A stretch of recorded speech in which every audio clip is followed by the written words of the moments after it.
Bhagavati Vasudevaya Om Namo Bhagavati Vasudevaya Om Namo Bhagavati Vasudevaya. So Hare Krishna, dear devotees, thank you very much for joining us today. 7th Canto, 13th chapter, nearly at the end of the 7th Canto of the Bhagavatam. So we'd like to seek your good wishes and your blessings so that we can continue to progress through this glorious, glorious scripture. It's just amazing. We've done 104 seminars up to now to get to Canto 7 or near the end of Canto 7. So it does take a little time, but these scriptures are so important, especially this Bhagavad Puran, the topmost scripture. So let's look at chapter 13. This is text number 7. Na Chastreshu Sajate Nopa Jiveta Jivikam Vada Vadam Styaje Tarkan Pashkam Kamch Na Shamrisharyet. Who would like to read the translation? I can do, Prabhuji. Okay, yes, not even. I mean, yeah, go for it. Yes, Hare Krishna. Hare Krishna. Translation. Literature that is a useless waste of time. In other words, literature without spiritual benefit should be rejected. One should not become a professional teacher as a means of earning one's livelihood, nor should one indulge in arguments and counter-arguments, nor should one take shelter of any cause or faction. Thank you. Hare Krishna. Thank you so much. So this is referring to mundane literature, newspapers and storybooks, things like that, which don't have any real spiritual benefit. And when it says don't become a professional teacher, that means don't become a professional teacher teaching Bhagavatam or Bhagavad Gita. Don't earn a living from the Vedas, teaching the Vedas. So the general principle is that, like in the Gurukul, that one gives this knowledge, and that knowledge is transferred through Guru Dakshina, not by charging. So any courses, spiritual courses that charge money, actually, that's all we are doing is paying, and all somebody is doing is receiving money. There's no much more benefit than that. There's no spiritual benefit from those courses. My spiritual master was very clear on that. He would never charge for giving spiritual knowledge. So, chapter 13, the title is The Behavior of a Perfect Person. And this perfect person is in the sannyas order, the one who's given up any attachments to this world and taken to the renounced order of life. A person able to cultivate spiritual knowledge, renouncing all material connections, he traveling from one place to another without dependence on anyone and dependence on even the needs of the body, is known as a sannyasi. He is the perfect person. His activities in nature are as follows. So this also can include Matajis. It's not just confined to men only. There are very renounced lady personalities. And one example is Nityananda's Dharmapatni, Janava Devi. So the sannyasi should travel all over the world alone, not staying in any place very long. So perhaps 1 night, 3 nights at the most. That's the ideal scenario. Should avoid carrying anything but a danda and a kamandalu. So very, very renounced indeed. Perhaps should have a set of clothes, but apart from that, shouldn't have anything else. Maybe some deities. Should dress and live simply and not depend on anyone. This is one of the criteria of a sannyasi. Doesn't depend on anyone except the Supreme Lord. This is why he is the perfect person. Be a friendly well-wisher to all living beings. So he's kind, sweet person. He should see the Supreme in everything and everything in the Supreme. He should not read mundane literature. So that's that verse. Should not teach for a living. Again, that's that same verse. Should not indulge in arguments or take sides on causes of factions. Again, in that same verse. So that verse is pretty powerful verse. Should not gain disciples by promising material benefits. If you become my disciple, I will give you name and fame. Should observe the eternal time factor in which the soul manifests himself and disappears. So this means basically understanding that time does destroy everything. Completely surrendered to Lord Narayan. Never attempts to increase material opulences unnecessarily. So for example, even building temples, you've got to be a little bit careful because that can increase one's false pride. So not so many temples either. So these are the, this is what's described in the Bhagavatam by Narad Muni to Yudhishthir Maharaj. How does this fit in with the sannyasis that we know? Prabhupada was a sannyasi, and I think this actually fits him absolutely perfectly because he did travel all around the world and he was totally on his own. Not later on, but especially in the early days when he went from US to, from India to US. What did he have? He had, in addition to this, he had a bag of cereals. He thought in America there might not be any vegetables to eat, so at least I got some cereals. His dress was very simple. He didn't depend on anyone. He was a well-wisher. He signed himself off as your ever well-wisher. That was one of his signature tunes. So, and he really was. He never, and all of this is very, very, very apt to Srila Prabhupada. So it's great to know somebody who actually lived this very philosophy. Paramahamsa, a peaceful, equipoised person need not accept the symbols of sannyas. So somebody who's completely equipoised doesn't even need, who's peaceful, doesn't even need to become a sannyas. He already is a sannyasi. To human society, he should present himself like a restless child, although he is the greatest thoughtful orator. He should present himself like a dumb man. And Narad Muni then gives an example. One time Prahlad Maharaj, he was touring, and on his way on Sahala mountain, he met a saintly person lying on the ground, covered with dust, who had adopted a python's means of livelihood. Now Prahlad Maharaj looked at this person and he realized he's not an ordinary person. This person is a saintly, transcendental person. So Prahlad offered his obeisances and he inquired, how have you sustained yourself? How have you become so strong and chubby while not actually doing anything, endeavoring to earn a living? So the saintly person, he also recognized Prahlad as a saint, as a great transcendental person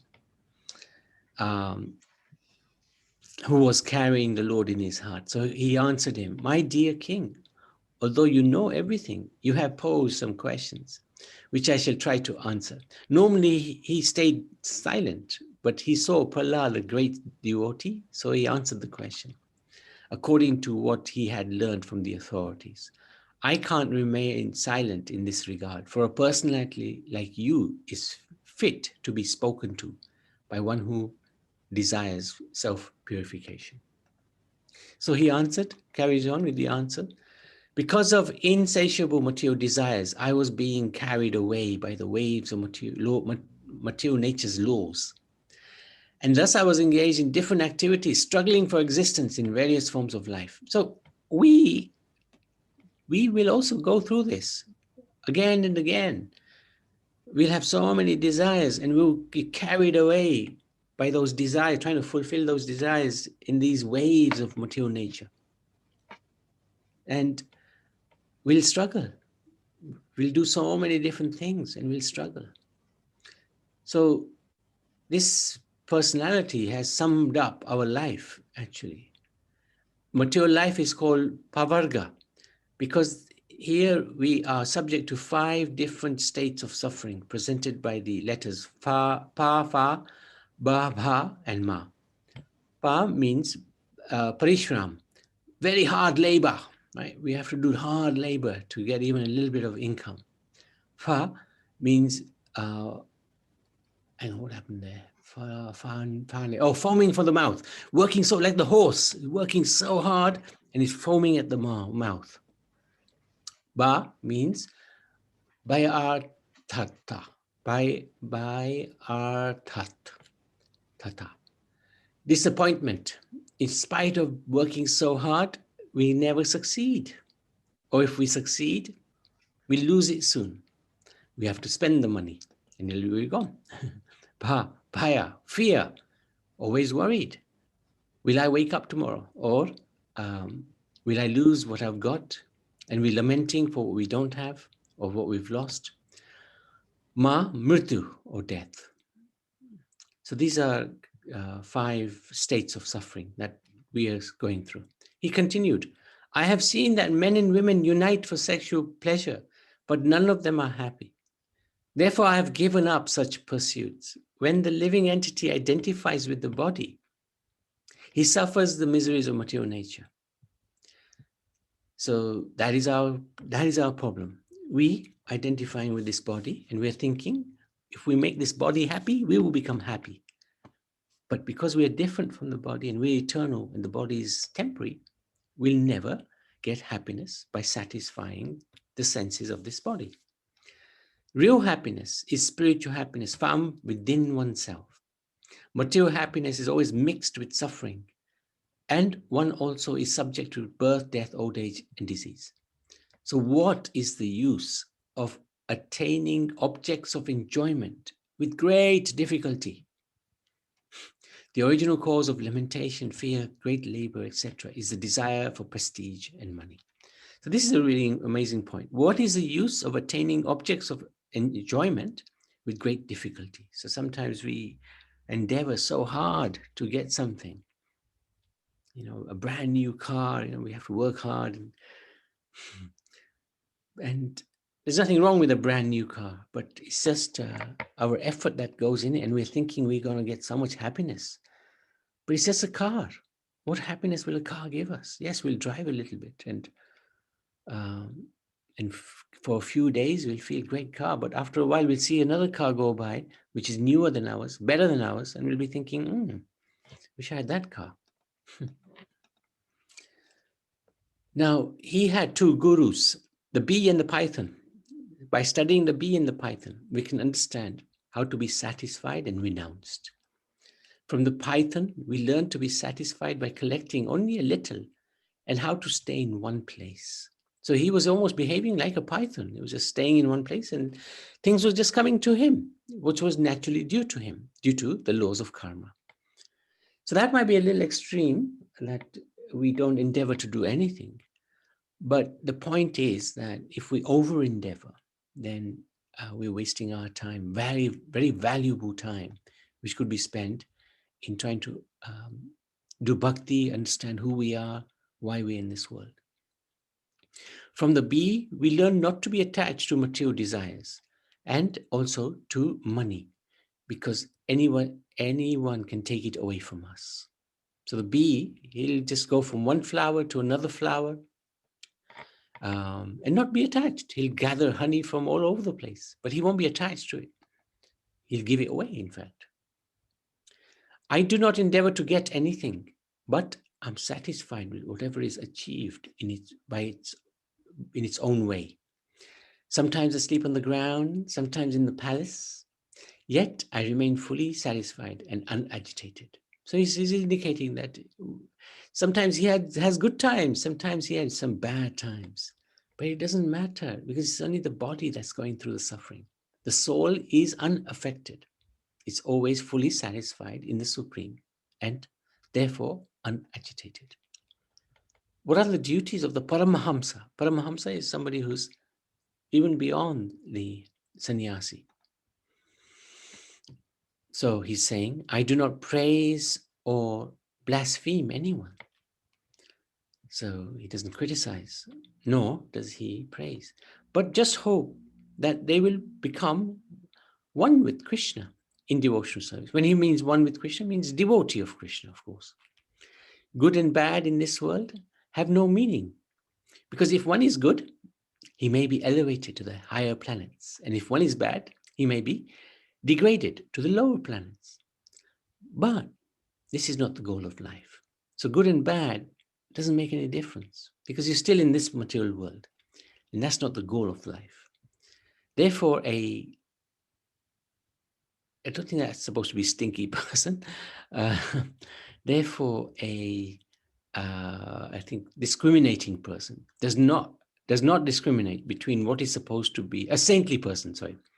Therefore, a saintly person does not discriminate between that which is supposedly good as opposed to supposedly bad. Rather, he decides where we want to be happy in Krishna consciousness. He decides to be happy in Krishna consciousness, which is the ultimate goal of life. A self-realized person understands that material existence is illusion. So this is important to understand. It is illusion. It's not permanent. That's the point. It's temporary. It won't last. And hence, it's considered to be illusion, Maya. Upon hearing these instructions, Prahlad understood the duties of a Paramahamsa. So that's the end of chapter 13. Any questions, any comments?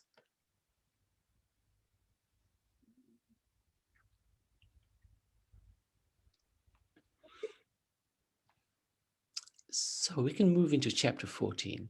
So chapter 13 was the perfect person, right? The activities of a perfect person. Now, chapter 14, this verse is a very beautiful verse. Towards the end of the chapter. Nanvasya brahmana rajan krishnasya jagadatmana punantat padarajasa trilokim devatam maha. Anybody like to read? My dear King Yudhishthira, the Brahmanas, especially those engaged in preaching the glories of the Lord throughout the entire world, are recognized and worshipped by the Supreme Personality of Godhead, who is the heart and soul of all creation. The Brahmanas, by their preaching, sanctify the three worlds with the dust of their lotus feet, and thus they are worshipable even for Krishna. This is quite an extraordinary verse. Who's greater than Krishna? No one. One without a second. But yet he he even worships the Brahmanas who preach all over the world. Because by the preaching, they're taking souls back to Krishna. That Krishna finds that very endearing. So, okay, let's have a look at this chapter. Ideal family life. So Yudhishthira Maharaj was hearing Narad Muni talk about the sannyasi, and he was concerned because he himself is not a sannyasi, he's a grihastha, he's a householder. So he inquired from Narad, how can grihasthas attain the goal of life? So he wanted to know for himself, I'm not a sannyasi, I have a wife, I have children. So how will I attain the supreme? Narad replied, householders should work for their livelihood and offer the results of work to Krishna and his devotees. So we are sanctioned to work, we can work, but we should understand that the results of that work don't belong to us. This body even doesn't belong to us. So the results of the work of this body actually belongs to Krishna and his devotees. So that should be what he's saying. You should work and offer the results of your work to Krishna. To learn how to do this, one must associate with devotees to hear about the Lord. One should work to keep the body and soul together. And while living in society unattached, living in society unattached while appearing to be attached. So this is a very nice way to live in this world. We may appear to be attached to our family and friends, etc., country, but actually inside, there's no attachment. We're just doing our duty of working and leaving everything to the Lord. Family life, one may claim proprietorship to as much wealth as required to maintain body and soul together. But if one takes more than that, he is a thief and will be punished by the laws of nature. So this is interesting. Greed, unfortunately, in this world really destroys any compassion or any niceness, because we just want to accumulate more and more and more wealth, far, far more than we ever need. If we actually assess our lives, we can work out how much we really need and how much we have and how much good we can do to this to this world by sharing this. So this is really very powerful message. Very powerful message. One who takes more than one needs is a thief, will be punished. One should treat animals such as deer, mice, birds, flies like one's own children. So like children, the intelligent animals are also children of the Supreme Lord. I just saw a really interesting news clip, how, I can't remember in which country this happened, but a cat carried his little kitten into the hospital, and the staff were wondering, they were quite bewildered, what's happening here? So they examined the kitten and they saw that there were eye problems with the kitten. So they treated the kitten. But you can see the animals are pretty clever, pretty intelligent. So that was a cat. Therefore, a Krishna conscious person should not discriminate between them.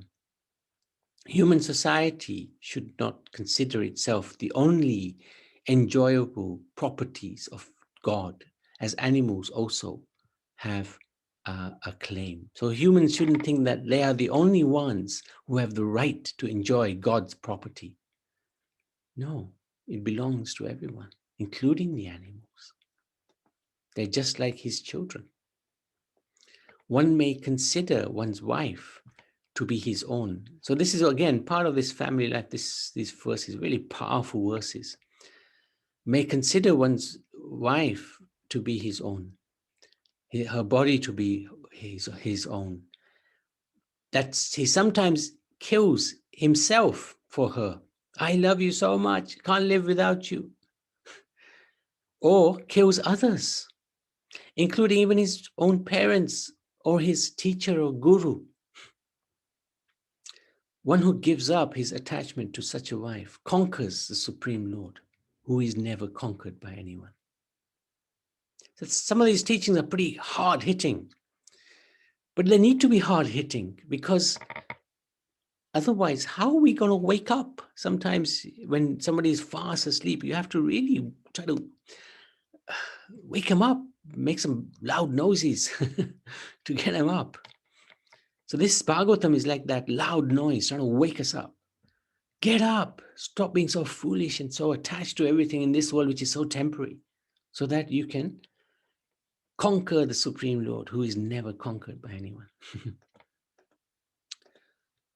By deliberation, one must give up attraction to his wife. So it applies the other way around as well, of course. Husband, wife to husband, husband to wife, both ways. It's not just in one direction. That is the greatest attachment as well in this world. And generally what happens is next life, the man will become a woman because of the attachment to the wife. And vice versa, the woman will become a man because of the attachment to the husband. An intelligent person should be satisfied with eating prasadam. Actually, if we look at our lives, we might think we have lots of problems. But if we got food in the stomach or food in the pantry, we got a roof on our heads, clothes on our back, we're already way ahead of the vast majority of people in this world. So we shouldn't think, I've got so many problems, so many difficulties. an intelligent person should be satisfied with eating prasad or with performing the 5 different types of yajna. And these are basically reciting the Vedas. So reading the Bhagavatam is one of the qualifications of yajnas. Offering oblations onto the sacrificial fire. So when we offer arti, that's effectively the same thing. Waiting on guests. So somebody comes to our house. Of course, nowadays, not so many people come. Making offerings to the forefathers. So whatever we offer to the Lord, we can offer that as well to the forefathers. Offering to living entities in general, a share of the food. So often we would put food outside for the birds or the cat.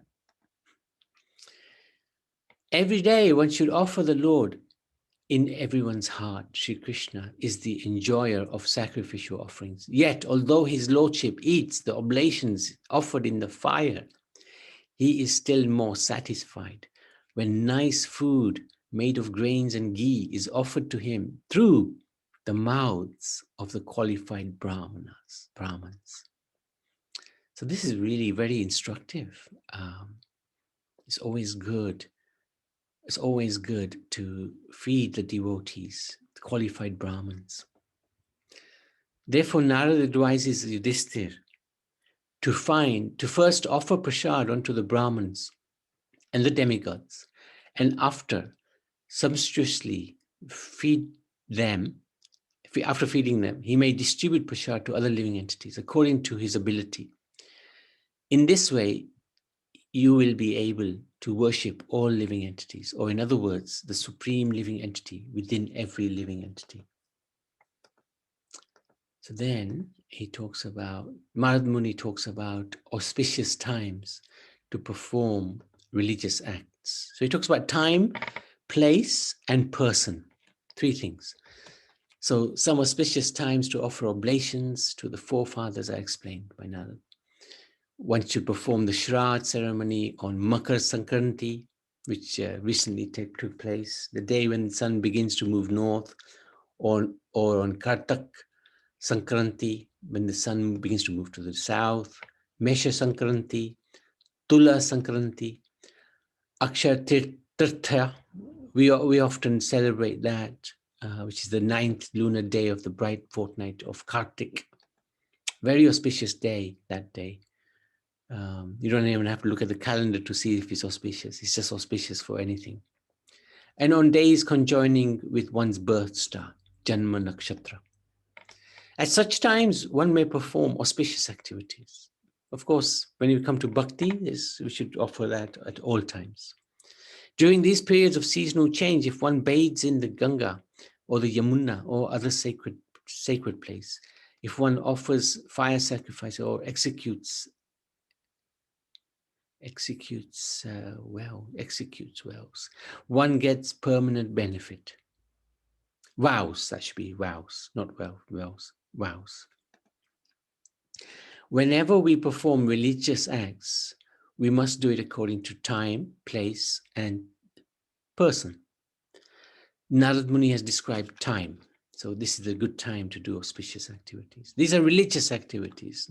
And that's different from spiritual activities. Religious activities are generally those activities from which we want something. We want to feed the forefathers. We want to benefit the forefathers. But spiritual activities are simply to please the Supreme Lord. That's the difference between the two. It's quite a big difference. Now he describes about the place, and then he will describe to the who. Who should this all be done for? Religious performances are well executed at places where Vaishnavas are available. So wherever devotees are there, that is a religious place. That is the spiritual world. So wherever we find Vaishnavas, that is no different from Vaikuntha. A temple with a deity is established, where the deity is established. So that is also a place which is beyond this world. It's like the embassy. Every country has an embassy in this country, for example. If you enter the embassy, you're no longer in England, you are in the other country, whoever embassy it belongs to. So in the same way, when we enter the temple, we're no longer in this material world, we're in Vaikuntha. So Vaishnavas, the temple, the place where a sacred river flows, sacred lakes as well, like Pushkar. So Ganga, Yamuna, Saraswati, all these beautiful lakes, rivers. Places where saintly persons live, like Kurukshetra, Gaya, are auspicious. And centers outside of Bharat where Radha Krishna deities are worshipped. So these are phenomenal places to worship. Any place where the deity is worshipped is transcendental. It does not belong to the material world. The forest may be in the mode of goodness, the cities and villages in passion, and the hotels, restaurants, brothels, or in ignorance. But when one lives in the temple community and worships the deity, following the principles, he lives in Vaikuntha. Importance of worshipping Krishna. So this is we've talked about the time, the place, now the person.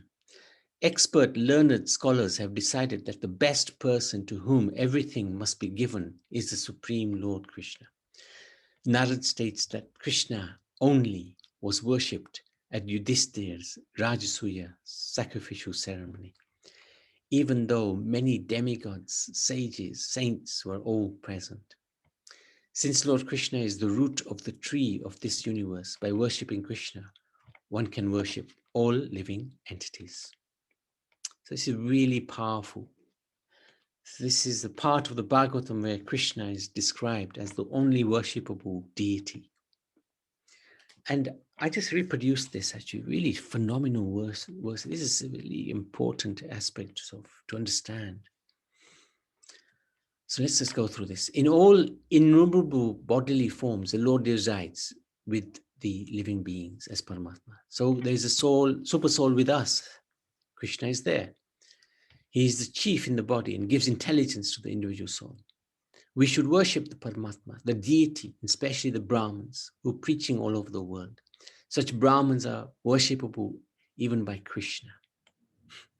So that's a summary of all of these, but I wanted to give a little bit more detail of each verse, actually. When the great sages and saintly persons saw mutually disrespectful dealings at the beginning of Treta Yuga, deity worship in the temple was introduced with all the paraphernalia. Now, this is the point.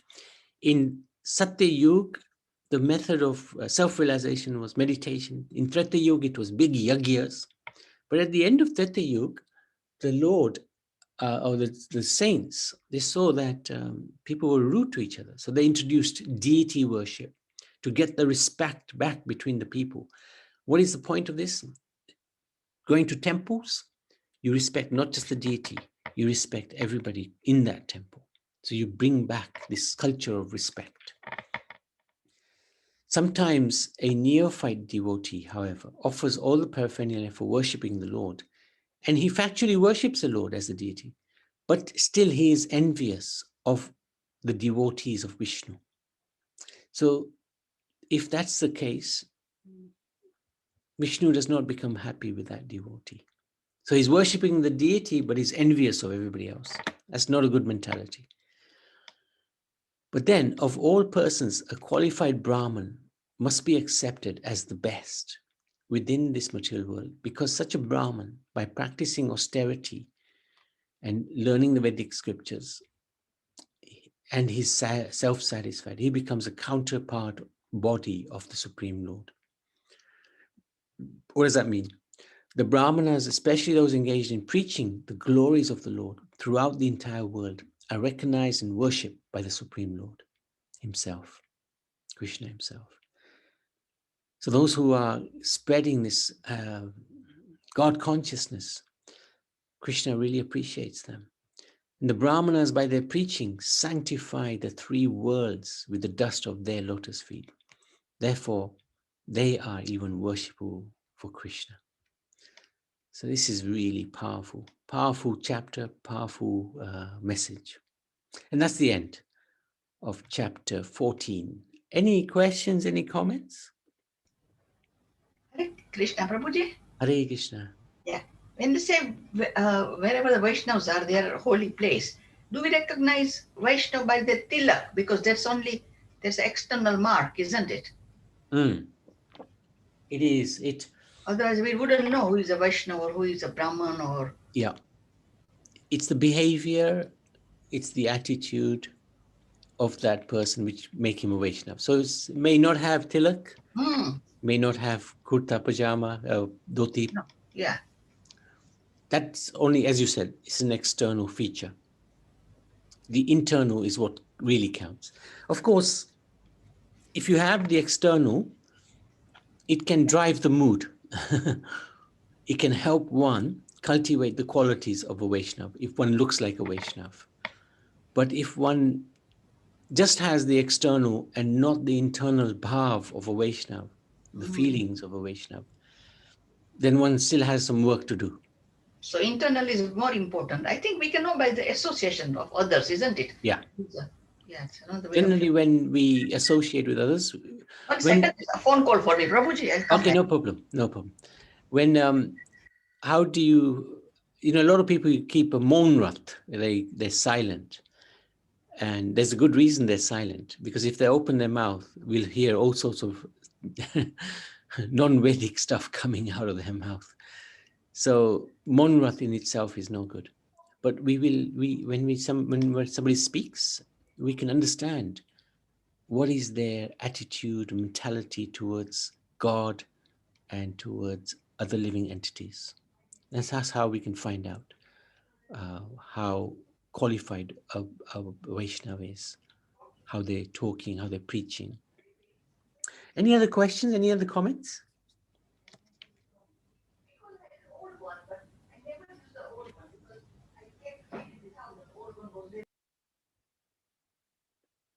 So let's go to the lessons. Indulekha Maji?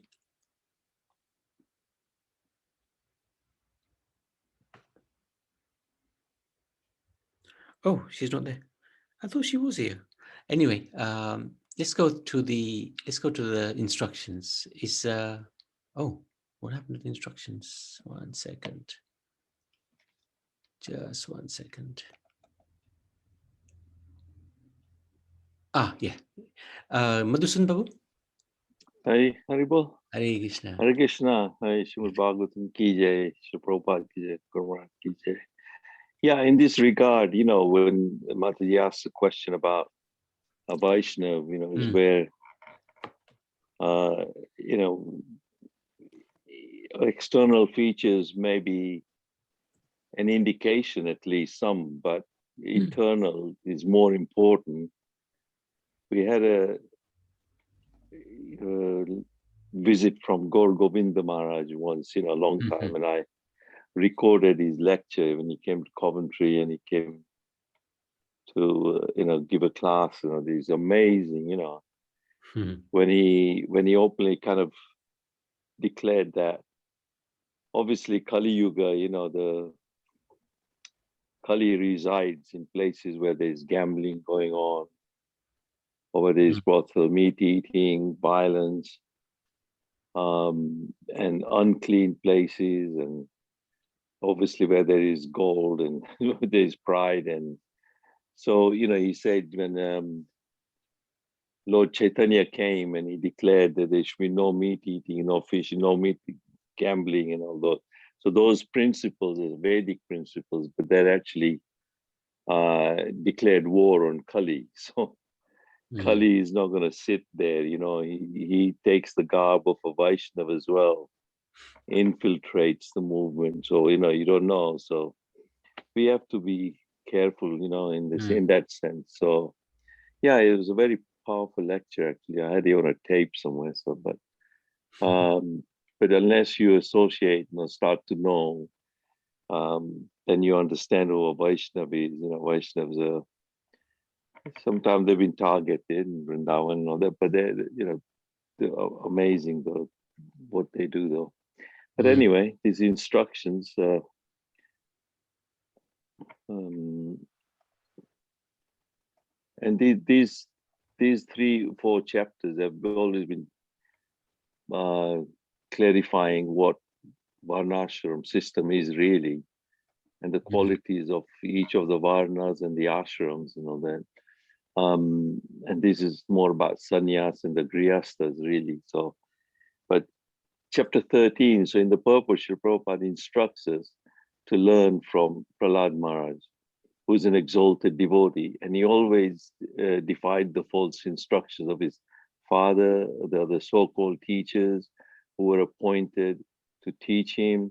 But instead, he simply followed the instruction of Narad Muni, his guru, and thus he always remained a stalwart devotee. This is the nature of an intelligent devotee. So Srimad Bhagavatam instructs, Yajna, Sankirtana, prayers, Yajanti, Sumedasha. So Yajna, Sankirtan, so we got to involve ourselves in the Sankirtan. Prahlad Maharaj listened to the saintly person describe the qualities of a Paramhansa. So obviously Prahlad Maharaj is a Paramhansa himself, but the saintly person was described, I mean, just to be like a bee or a python and just sit there and just do nothing, and just, he became very fat and all that. So Prahlad Maharaj could recognize, but I don't know if that's the way to, just, and sometimes it happens, I've seen a lot of devotees come in, they start to eat a lot of prasad, and there's a lot of, I mean, good that they're eating prasad, but they start to put on weight, and but you still have to be a bit careful, as to how we don't let ourselves go, totally doing nothing and just. So such a Paramhansa, maybe in any stage of life, really, Brahmachari, Grihastha, Vanaprastha, or Sannyas, and be equally liberated and exalted. So Prahlad Maharaj was, although he was a liberated person, but he was still told to be the king of demon and rule for the whole Manvantara, which is such a long time. So he still had to carry on ruling over the demons and act his part out, as a leader of the demons. But still, he remained an exalted devotee. So chapter 14 as well, this goes, this chapter instructs us about Grihastha is as compared to a Grihamedi. So I thought, Grihamedi is just a materialistic sort of family, not focused on any spiritual development or anything. All they want to do is just enjoy themselves, make a lot of money or whatever, and just carry on like a materialistic life. There's no aspect of spiritual or religious element in their life. But Grihastha is a religious ashram, or and in that ashram there is progress. Relationships are based on encouraging each other to move forward in bhakti, and help each other understand Krishna. And so therefore, if any, in such an ashram, they must associate again and again with saintly person, with great respect, hear the nectars of the activities of Supreme Lord and his incarnations. So this is from the purport as well, and then which are described in Srimad Bhagavatam and other Puranas. So they're focused on listening to Bhagavatam like we are as well, fortunate that we're able to do that. And thus one should gradually become detached from affection with life, wife, children, exactly like a man awakening from a dream. So it's like waking up. Thus Prabhupada instructs that those who are intelligent must join Krishna conscious movement, realizing his own self as an eternal servant of Krishna, and this practice constant chanting of the Hare Krishna, Krishna Krishna, Hare Hare, Hare Ram, Hare Ram, Ram Ram, Hare. So in this way, we perfect our lives. Okay, thank you. Well, I hope that was useful. Very helpful.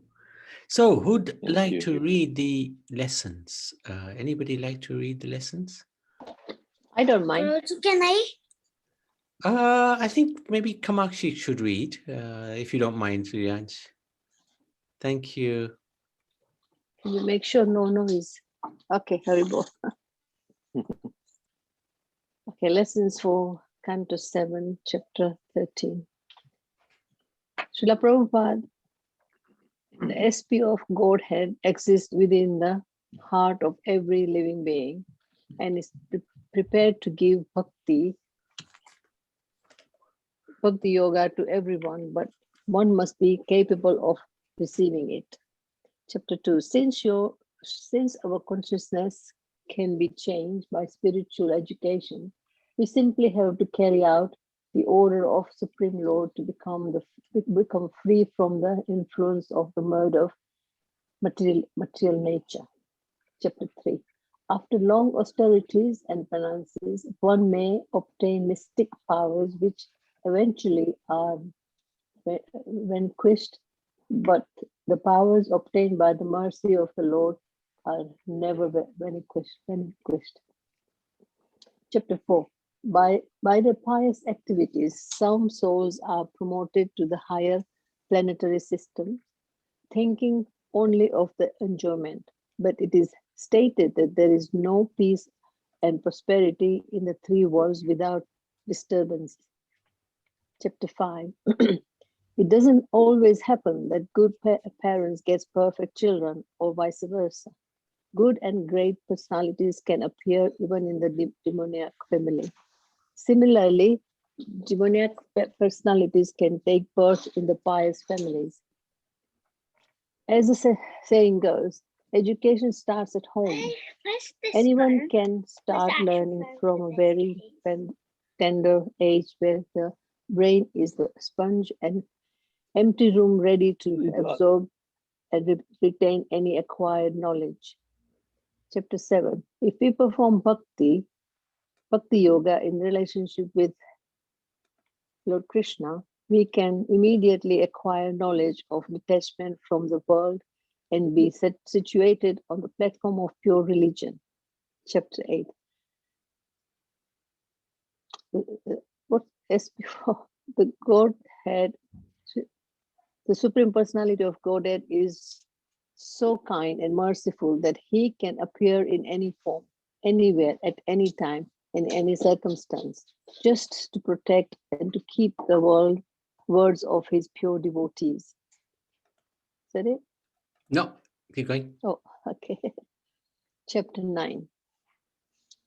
One doesn't need high education, qualifications, or certain age to attain the Lord, who is attained by anyone at any age through devotional service. Chapter 10. Simple living and high thinking is the best way of, because of accumulation of too many material possessions get us more entangled in the material world and consequently draw us away from spiritual life. Chapter 11. To create perfect society, everyone should follow the Varnashram Dharma system and should perform their prescribed duties faithfully. Then we are sure to be on the righteous spiritual path. Chapter 12.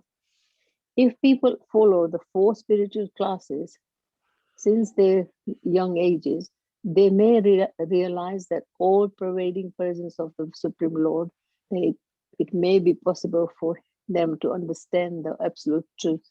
Good. Thank you so much. Hare Krishna. Very good. Hare Krishna.